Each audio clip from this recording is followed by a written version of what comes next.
In a quiet corner of a magical forest under a wide tree with twisting branches lived a bright yellow butterfly named Bobo. His wings were golden with bold black dots, and when sunlight touched them, they sparkled like stars. Everyone admired Bobo's wings, but there was a problem. Bobo was incredibly lazy. While other butterflies flew across the forest, helping flowers bloom and spreading magic pollen, Bobo preferred to rest on his favorite branch all day. He would yawn, stretch his legs, and say, "My wings are for looking beautiful, not flying around like a busy bee." Near his branch were 2 tiny wooden chairs under the tree, where butterflies usually gathered, but Bobo never joined them. He was too lazy to even flap his wings twice in a row. One sunny afternoon, a small honeybee named Tika buzzed over, greater than Bobo. "We need help. The flowers are drooping. The forest is losing color." But Bobo just blinked slowly and said, "Let someone else do it.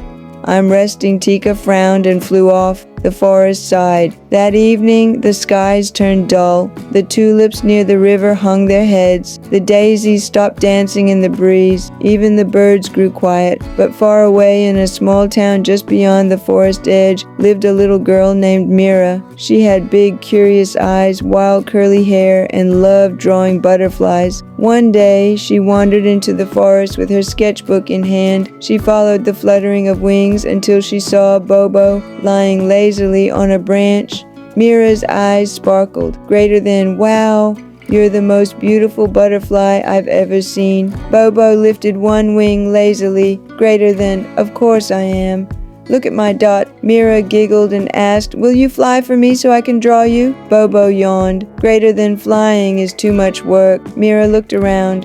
The forest felt sad. "Why is everything so dull here?" she asked. A soft wind blew, and suddenly a glowing fairy with silver wings appeared. She was Queen Aria, the guardian of the forest. She looked at Bobo, then at Mira. "Greater than, this forest depends on butterflies like Bobo. When they fly, they help the flowers grow, but when they stop, so does the magic." Bobo shrugged. "I didn't know I was that important." Queen Aria smiled gently. "Greater than, even the smallest flutter makes a big change." Mira stepped closer. "Bobo, your wings are special, but they mean nothing if you don't use them to help." Bobo looked into Mira's eyes. No one had ever said that to him before. That night, Bobo couldn't sleep. He thought about the drooping flowers, the tired bees, the quiet forest, and Mira's disappointed face. The next morning, just as the sun peeked over the trees, Bobo took a deep breath. He stretched his wings wide, wider than he ever had before, and with a mighty flutter,